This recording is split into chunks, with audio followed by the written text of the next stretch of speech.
참 예수님, 시작이 늦어서 죄송합니다. 모두 함께 시작기도 이제 마치겠습니다.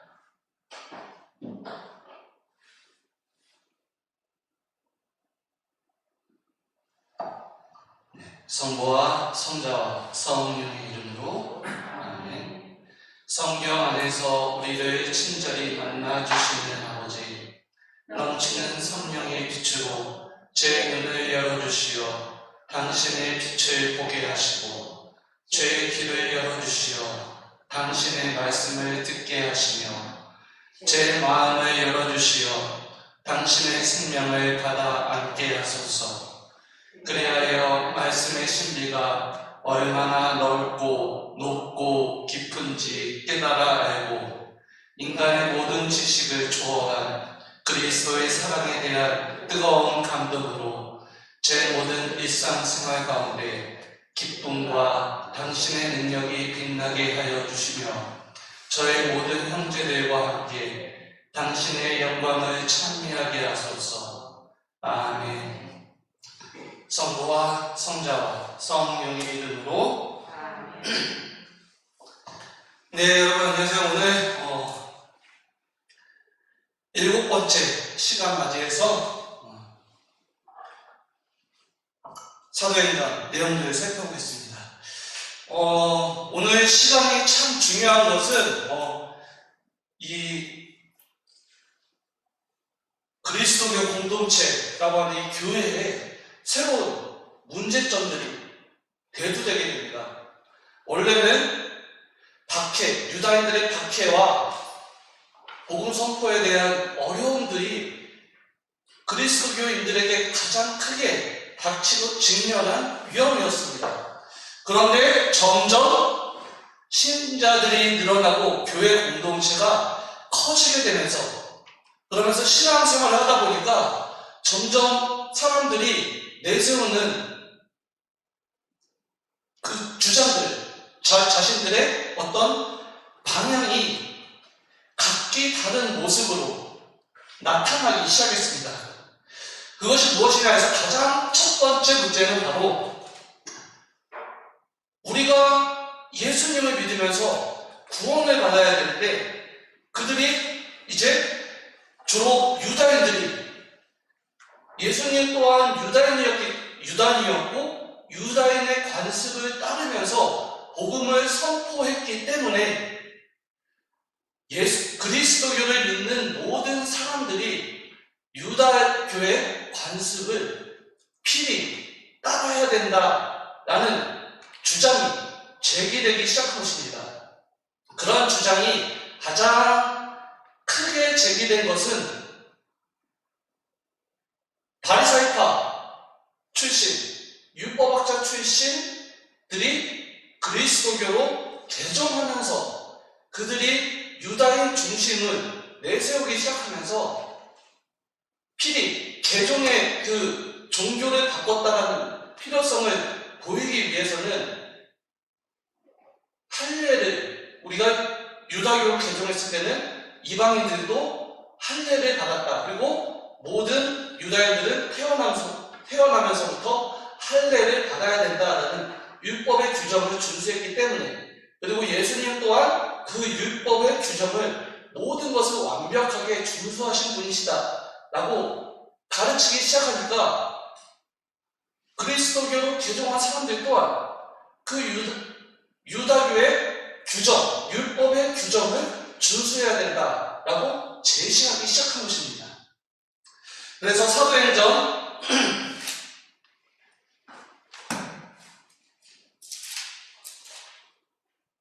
15장 1절에서 3절 내용에 보면은 모세가 하나님께로부터 관습에 따라서 할례를 받아라 라고 제시됐던 그 관습법에 따라서 모든 유다인들이 할례를 받아야 되는 것처럼 그리스도교인들도 예수님을 따르기 위해서는 하나님의 자녀이기 때문에, 하나님의 백성이기 때문에 할례를 받아야 된다라고 논쟁이 벌어지기 시작한 것입니다. 그런데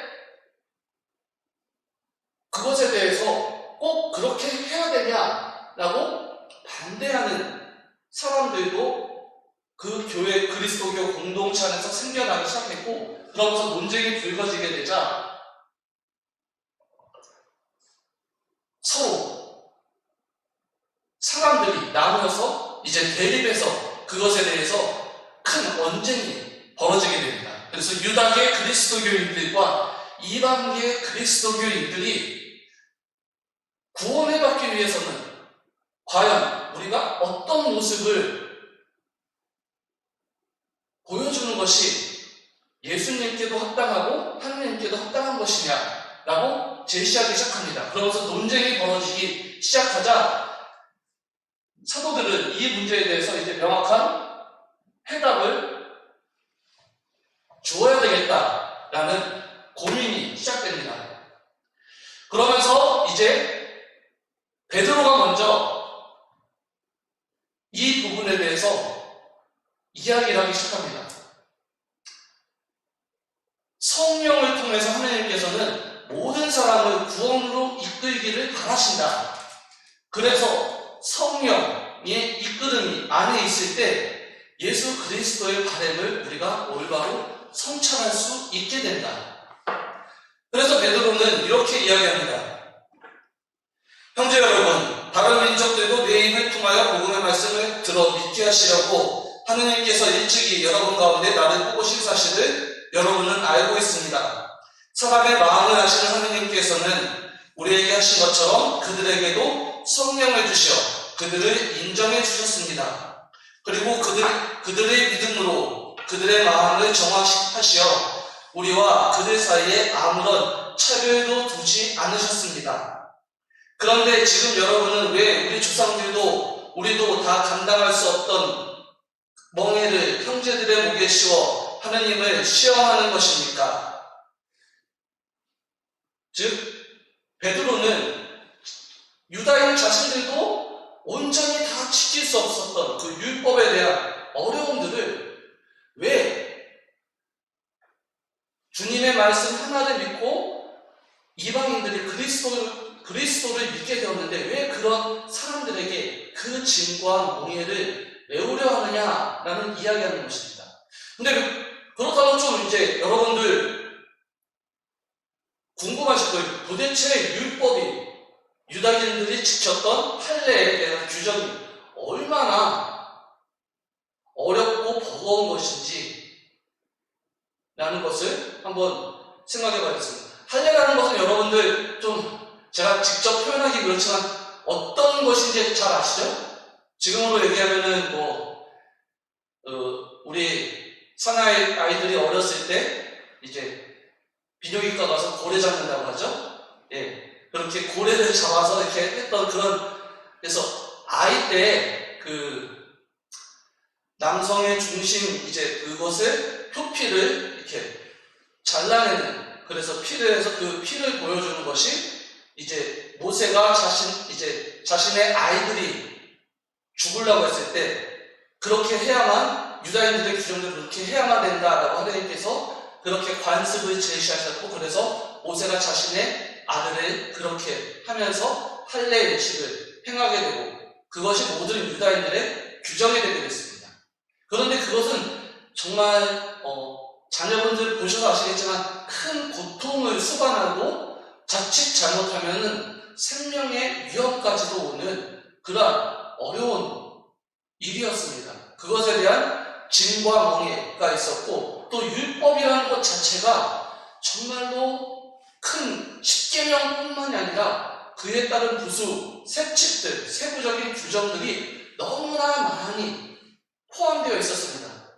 그래서 정결례를 행할 때 어떻게 해야 되고, 성경에서 보면은 바리사이인들이 이제 예수님한테 왜 제자들이 율법을 잘 지키지 않습니까? 조상들의 관습을 지키지 않습니까? 라고 하는데, 그 관습이라는 것이 모든 율법 안에 포함되는 내용이었는데, 밖에 나갔다 오면 손을 씻고 나서 밥을 먹어야 되고, 밥을 먹기 전에 손을 꼭 씻어야 되고, 그 다음에 바깥에 나갔다가 집에 들어왔을 때는 발의 먼지를 풀어내고 발을 씻어야 된다.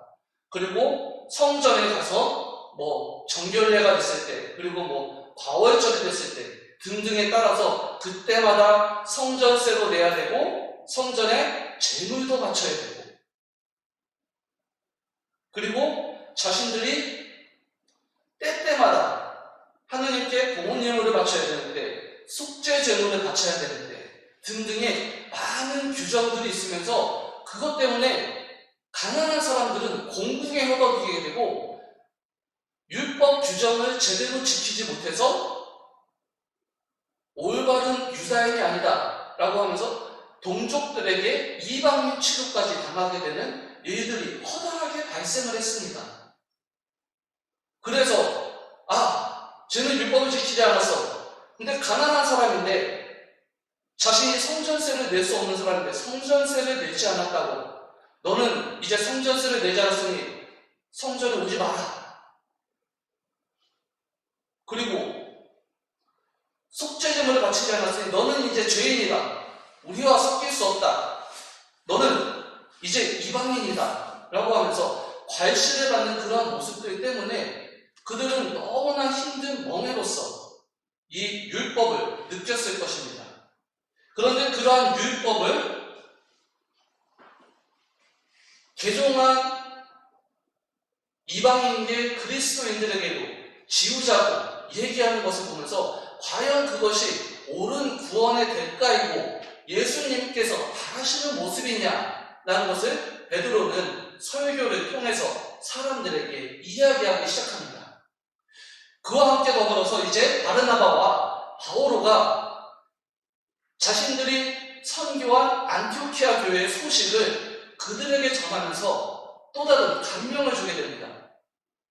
자신들이 충실하게 지키지 못했던 그러한 율법을 제대로 지키지 못하지만 하는 예수 그리스도의 말씀에 대한 열정과 열망이 얼마나 깊은지, 그리고 성령께서 그들과 함께 하셔서 그들 공동체에 어떠한 변화가 이루어졌는지, 그리고 그들이 어떠한 모습으로 변화돼서 살아가고 있는지를 기쁜 소식을 예루살렘 교회 사람들에게 전해준 것이었습니다. 그리고 예루살렘 교회 사람들도 그것을 직접 체험했습니다. 지지난주 저희가 강의에서 이제 예루살렘의 큰 공궁에 허덕이게 됐을 때 어떻게 했다고 했죠? 안티오키아 교회 사람들이 자신들의 재산을 모아서 예루살렘 교회에 돈을 보내줘서 원조를 해줘서 그들이 공궁에서 허덕이는 것을 hel소해 주었다 라고 그런 내용들을 들었습니다. 그만큼 예수님의 말씀이 성령의 감도가 그들을 그렇게 변화시켰고 그들이 새로운 모습으로 예수님의 형제 자매로서 살아가고 있음을 알려주도록 그렇게 이야기했던 것입니다. 그러한 이야기를 듣고 나서 이제 야고보 사도가 이렇게 설교를 합니다.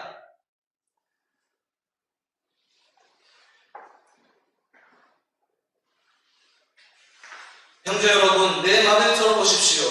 하나님께서 처음에 다른 민족들 가운데서 당신의 이름을 위한 백성을 모으시려고 어떻게 배려하셨는지 시몬이 이야기를 해주었습니다. 이는 예언자들의 말과도 일치하는데 성경에 이렇게 기록되어 있습니다. 그 뒤에 나는 돌아와 무너진 다윗의 초막을 다시 지으리라. 그곳에 허물어진 것들을 다시 지어 그 초막들을 바로 세우리라. 그리하여 나머지 다른 사람들도 내 이름으로 불리는 다른 모든 민족들도 주님을 찾게 되리라. 주님이 이렇게 말하고 이 일들을 실행하니 예로부터 알려진 일들이다. 야고보 사도는 이 성경 구절을 통해서 유다계 그리스도인들이 정말로 그들이 제일 잘 알고 있던 성경 안에서, 그리고 모든 하느님의 말씀이 모든 민족들을 당신의 백성으로서 불러들일 것이고 그들에게 모든 약속된 구원의 땅을 함께 마련해 주실 것이라는 성경 구절을 근거로 제시하면서 그들이 이제 반박할 수 없는 이야기들을 해주게 됩니다. 왜냐하면 유다 그리스도인들이 가장 중요하게 생각하는 게 뭐라고요? 하느님 말씀입니다. 그래서 그들은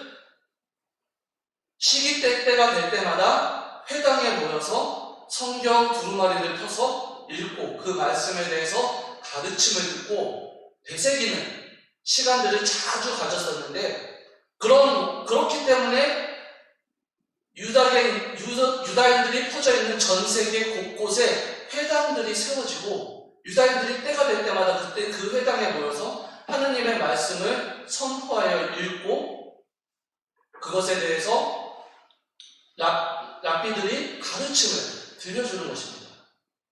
스승들이, 선생들이. 그래서 그런 가르침을 들었던 것이기 때문에 하느님의 말씀이 얼마만큼 그들에게 가장 소중한 것인지 유다인들은 잘 깨닫고 있습니다. 그런데 그 하느님의 말씀 안에 꼭 유다인뿐만이 아니라 당신의 이름으로 불리는 모든 백성들, 그리고 이 유다인들, 아브라함의 자손들도 왜, 무엇 때문에 선택하셨는지 그것을 생각해 보아라. 하느님께서는 아브라함의 후손, 작은 민족을 그렇게 남들이 정말로 무시할 수 있었던 그 유목 민족을 선택하셔서 그들이 약속된 땅으로 가게 하고 후손이 하늘의 별처럼 불어나서 강성한 민족이 되게 하셨다라고 구약 성경 전반에서 전해줍니다. 그런데 하나님께서 그것을 선택하신 이유는 당신의 백성이 당신을 따름으로써 당신이 어떠한 신이고 당신을 따르는 이들에게 어떠한 복을 마련해 주시는지 이 선택된 민족들을 통해서 온 세상에 드러내 보이시고자 하셨다. 그래서 아브라함을 선택하셨다 라고 그렇게 말씀하십니다. 바로 그런 모습에서 똑같은 모습으로 당신의 이름으로 불리는 모든 민족들을 당신의 자리로 부르셨다라는 것은 당신이 어떠한 신이시고 어떠한 분이신지 세상에 어떠한 구원을 드러내주시는 전지전능한 분이신지 보여주시고 알려주신다라는 것을, 그러한 하느님께서 우리가 믿고 우리가 고백하는 하느님이 바로 그러한 분임을 유다계 그리스도인들에게 잊지 말아라 라고 깨닫게 떠올리도록 리마인드하도록 생각하라고 그렇게 이야기해 주는 것이 바로 야고보 사도의 설교였습니다. 그러한 야고보 사도의 설교를 듣고 나서 이제 모든 예루살렘에 모인 공동체 교회 지도자들이 이제 함께 모든 사람들이 함께 기도를 합니다. 그래서 이 문제, 대두된 우리가 지금 서로 갈라서게 만든 이 문제에 대해서 어떻게 해결해야 될까라고 하면서 이렇게 이제 회의를 하게 되는데, 바로 이것이 우리 교회사에서 가장 크게 가장 중요하게 알려진 제일 첫 번째 공회다라고 이야기를 합니다. 이 예루살렘 회의를. 그래서 이 예루살렘 회의 때부터 이 정예호전 방식을 통해서 교회가 신앙에 대한 문제들을 어떻게 해결해야 되는지 이제 그 원칙이 내세워지게 됩니다. 그래서 교회는 신앙에 대한 문제들이 발생해서 이 신앙에 대해서 하느님의 뜻이 무엇인지, 교회가 나아가야 될 방향이 무엇인지 성찰하게 됐을 때 바로 이제 이러한 방식을 해야 된다라고 이야기합니다. 우리가 지금 시노다이다스라고 해서 이제 우리 교회 이제 또 회의를 또 이제 하고 있잖아요. 우리 시노다이다스에 대해서. 그것도 보면은 여러분들 이제 아실 거예요. 교회 전체 구성원들의 이 주제에 대한 의견을 사람들에게 내라고 교회 전체의 구성원들에게 알립니다. 그래서 모든 사람들의 의견을 다 모아서 그 의견을 들어보고 그 의견들을 안에서 교회 지도자들이 이 모습에 함께 모여서 성령 안에서 이 부분들에 대해서 이 주제에 대해서 이 내용은 우리 교회가 고려해봄직하다. 이것은 교회의 정신에 맞지 않는 것 같아 라고 하면서 전 구성원들과 소통을 이루면서 그 주제들을 함께 살펴보게 됩니다. 그리고 하나님의 뜻에 합당한 결론을 도출한다 라고 이야기하는데요. 그것은 사도행전 4장 19절 말씀에서 우리가 찾아볼 수 있는데요. 사도행전 4장 19절에서 이렇게 이야기합니다.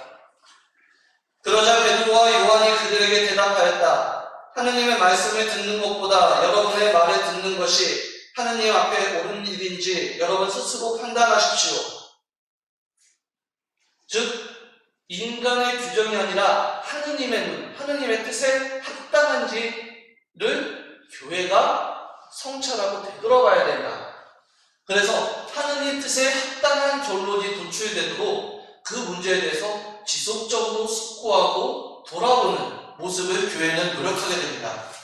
그래서 공의회나 모든 교회 회의에 있어서 신앙의 문제를 정리하게 됐을 때는 금세 결정 짓는 것이 아니라 오랜 기간 숙고해서 그래서 저희도 이번에 지금 기간을 한 길게 잡아놓고 그 의견들을 도출하고 계속 지속적으로 지금 회의를 하고 있잖아요. 그리고 지금 우리 교구에서도 신부님들이 지금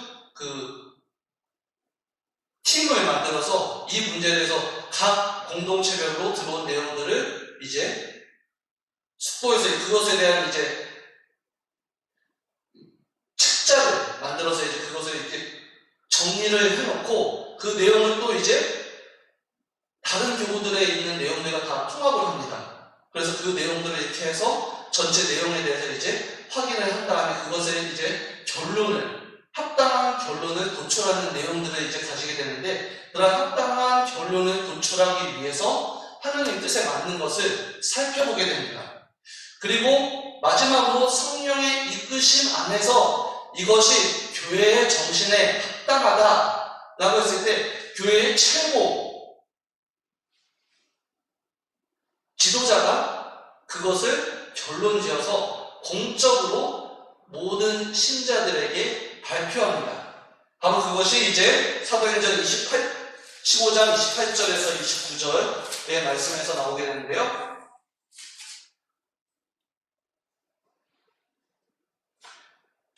그래서 이제 베드로와 이제 많은 교회 공동체 지도자들이 이렇게 안티오키아 교회에다 편지를 보냅니다. 성령과 우리는 다음의 몇 가지 필수적인 사항 외에는 여러분에게 다른 짐을 지우지 않기로 결정하였습니다. 곧 우상에게 바쳤던 제물과 피와 목졸라 죽인 짐승의 고기와 불륜을 멀리하라는 것입니다. 여러분이 이것들만 삼가면 몰바로 사는 것입니다. 안녕히 계십시오. 그래서 사도들이 자신들이 결정한 사항들, 그 중에 하나님께 멀어질 수 있는 조심해야 될 부분들, 그리고 가장 신앙 안에서 지켜야 될 예수님의 말씀 안에서 예수님께서 말씀하신 지키라고 명하셨던 그러한 부분들을 제외하고는 다른 모습에서 그대로 여러분들의 문화 안에서 여러분들의 생활 습관 안에서 지내도 된다라고 그렇게 이야기하고 있습니다.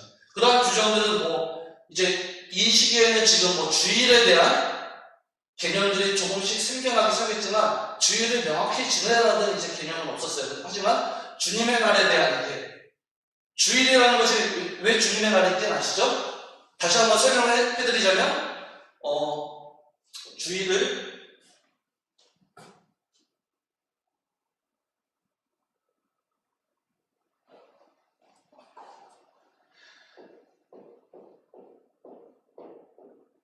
주일을 했을 때 이제 한자로 그냥 주인 주자에 날일자를 써서 이렇게 주일이라 하는데 이거를 이제 주님의 날이라고 표현하는데 이 주님의 날이라는 것은 여러분들 이제 유대교에서는 안식일 개념이 있습니다. 그래서 안식일은 하나님께서 온 세상 모든 만물을 창조하시고 일곱째 되는 날 쉬셨다 라고 해서 유대교인들 또한 이 안식일에 모든 것을 쉬고 하느님께 온전히 찬미를 드리는 시간을 가지도록 해야 된다 라고 이야기합니다. 그래서 그럴 때 이제 예수님께서 유다인들에게 잡혀서 재판을 받으시게 됐죠. 그런데 재판을 받으셔서 십자가에 매달리시는 날이 성경에서 뭐라고 알려주고 있죠? 안식일 전날이라고. 그래서 그날 살인 행위를 목격하거나 욕을 하거나 그렇게 되면 부정을 타서 안식일을 못 지낼 위험이 있다라고 성경에서 많이 전해줬잖아요. 그래서 예수님을 빨리 죽여달라. 안식일 전날 죽지 않았으면 빨리 죽여달라라고 유다 지도자들이 그렇게 요구를 했었고, 그 요구에 따라서 예수님을 살펴봤더니 예수님이 이미 죽어서 다리를 부러뜨리는 대신 창으로 옆구리를 찔렀다. 그러고 나서 예수님이 돌아가시고 나서, 예수님 돌아가신 날이 금요일이잖아요. 안식일이 토요일이라는 일입니다. 그러면서 예수님이 언제 부활하셨죠? 사흘날, 3일 뒤에, 돌아가신 지 3일 뒤에 부활하셨다라고 하고, 또 요한복음에서 이제 마리아 막달레나가 예수님의 무덤을 찾아갔을 때 그 표현이 안식일 다음날 아침이라고 표현을 해줍니다. 그래서 안식일 다음날 아침에 주님께서 부활하셨다. 그래서 이 주님이 부활하신 날, 안식일 다음날 아침을 그리스도교인들은 그들의 신앙을 고백하는 가장 중심된 날로 이제 정하기 시작했습니다. 왜냐하면은 우리 주님께서 부활하신 날이기 때문에. 그래서 주일이라고, 주님의 날이라고 얘기했고, 그것이 바로 이제 일요일의 기원이 된 것입니다. 그래서 일요일 안에서 이제 주님의 날을 이렇게 보내게 됐는데, 이 주님의 날에 대해서 이제 결론 지어지는 것 또한 이렇게 살펴볼 수가 있게 됩니다. 갑자기 너무 열정적으로 얘기하다 왜 주님의 날을 얘기했는지 좀 까먹었어요, 지금. 예. 하여튼, 그래서 이제 이 성령 안에서 이제 의사 결정들을 하게 되는데, 제가 지금 이제 파일이 날라가서 지금 급하게 이렇게 하다 보니까 뒤에 쉬어가는 페이지에서 음악 듣는 시간이 좀 날라갔어요. 그래서 그거는 이제 듣지 못하니까 이렇게 됩니다. 그런데 이제 이 부분이 우리에게 중요한 것은 우리가 신앙생활을 함에 있어서도 우리가 이 교회의 의사결정 방식과 교회의 정신을 섣부르게 우리 자신들의 생각대로 행하지 않도록 이 교회 정신을 우리가 올바로 알고 깨닫고 인지하고 있어야만 된다라는 것을 말씀드리고 싶은 것입니다. 먼저 성경 말씀 함께 읽고 한번 나눔을 가지도록 하겠습니다. 사도행전 15장 23절에서 35절까지 말씀 함께 읽겠습니다. 그들 편에 이러한 편지를 보냈다. 여러분의 형제인 사도들과 원로들이 안티오키아와 시리아와 킬라키아에 있는 다른 민족 출신 형제들에게 인사합니다. 우리 가운데 몇 사람이 우리에게서 지시를 받지도 않고 여러분에게 가서 여러 가지 말로 여러분을 놀라게 하고 정신을 어지럽게 하였다는 말을 들었습니다. 그래서 우리는 사람들을 뽑아 우리가 사랑하는 바르나바와 바오로와 함께 여러분에게 보내기로 뜻을 모아 결정하였습니다. 바르나바와 바오로는 우리 주 예수 그리스도의 이름을 위하여 목숨을 내놓은 사람들입니다. 우리는 또 유다와 실라스를 보냅니다. 이들이 이 글의 내용을 말로도 전할 것입니다. 성령과 우리는 다음의 몇 가지 필수 사항 외에는 여러분에게 다른 짐을 지우지 않기로 결정하였습니다. 곧 우상에게 바쳤던 제물과 피와 목 졸라 죽인 짐승의 고기와 불륜을 멀리하라는 것입니다. 여러분이 이것들만 삼가면 올바로 사는 것입니다. 안녕히 계십시오. 사람들이 이렇게 그들을 떠나보내자 그들은 안티오키아로 내려가 공동체를 모아놓고 편지를 전하였다. 공동체는 편지를 읽고 그 격려 말씀에 기뻐하였다. 예언자이기도 한 유다와 실라스는 여러 가지 말로 형제들을 격려하고 힘을 북돋아 주었다. 그들은 거기에서 한동안 지낸 뒤에 형제들에게 평화의 인사를 받으며 자기들을 파견한 이들에게로 떠나갔다. 그러나 바오로와 바르나바는 안티오키아에 머물면서 다른 많은 사람과 함께 주님의 말씀을 가르치고 선포하였다. 네, 이것이 이제 교회의 결정 사항이었고, 안티오키아 교회에 전해준 내용이었습니다. 안티오키아 교회에서 아까 깜짝 놀랐다고 했잖아요. 자신들은 이렇게 지내왔는데 갑자기 자신들이 지내왔던 게 다 잘못됐다. 너희는 그렇게 하면 안 된다. 그래서 할례를 받아야 되고 율법을 준수해야 된다. 라고 그렇게 이야기하자 정신이 깜짝 놀라서 이게 무슨 말이지? 내가 그러면은 구원을 받지 못한다는 것인가? 내가 죄를 지었단 말인가? 라고 하면서 불안해하기 시작했던 것입니다. 그래서 그들의 그런 불안을 해결하기 위해서 바르나바와 바오로는 예루살렘에 가서 사도들에게 이러한 소식을 전하고 이것에 대해서 올바른 결정을 해달라고 했고, 그래서 결정된 것이 바로 오늘 지금 제가 여러분들과 함께 읽은 성경의 말씀을 통해서 그들에게 전해졌습니다. 이것은 그들에게 짐을 주는 것이 아니라 그들이 더 현재의 상황 안에서 얼마나 더 교회에 충실할 수 있도록, 예수님의 말씀에 충실할 수 있도록 예수님을 더 올바로 따를 수 있도록 하는 것이 더 중요하고 더 필요한 일임을 그들이 깨닫도록 그들에게 알려주기 위해서 그런 편지를 보냈다는 것입니다. 근데 오늘 이 말씀은 우리 지금 현실을 살아가고 있는 우리 자신들에게도 중요한 문제라고 생각이 됩니다. 왜냐하면 코로나 동안 오랫동안 우리는 신앙에서 멀어져 있었고, 그러면서 일상적으로 느끼지 못했던 모습들이 우리 안에 굳어지기 시작했습니다. 그래서 자연스럽게 성당에 가지 못하면 온라인 미사를, 방송 미사를 보는 것이 당연시하게 생각하게 됐고, 방송 미사를 보면서도 영성체에 대한 중요성을 잊어져 가게 되고, 그리고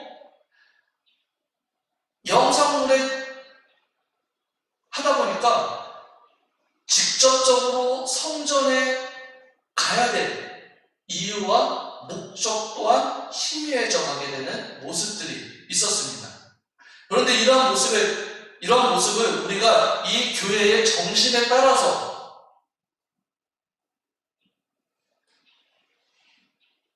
이런 교회의 문제 해결을 위한 교회의 정신에 따라서 우리가 살펴보고 돌아봐야만, 그래야만 올바르게 해결할 수 있고 하나님의 뜻을 올바로 깨달을 수 있게 된다라고 말씀을 드리고 싶습니다.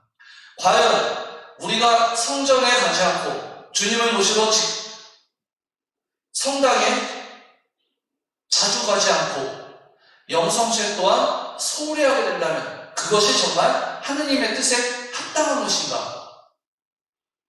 그리고 질병이라는 두려움 때문에 주님에게서 멀어지게 되고 그냥 사람들과 모이는 것, 기도하는 것에 소홀히 하게 되는 것이 정말로 옳은 모습이냐? 그리고 나태해진 나의 신앙생활이 과연 성령의 이끄심에 맞는 모습이냐, 틀린 모습이냐? 그런 모습에 대해서 지금 많은 교회들이 우려를 나타내고 있고, 그것에 대해서 교회의 올바른 정신으로서 이렇게 해야 된다라고 이제 교회에서 목소리가 나오기 시작하고 이렇게 실천해야 된다고 신자들에게 이야기해 줍니다. 그런데 그것이 정말로 교회의 목소리이지만 그 모습이 바뀌기 위해서는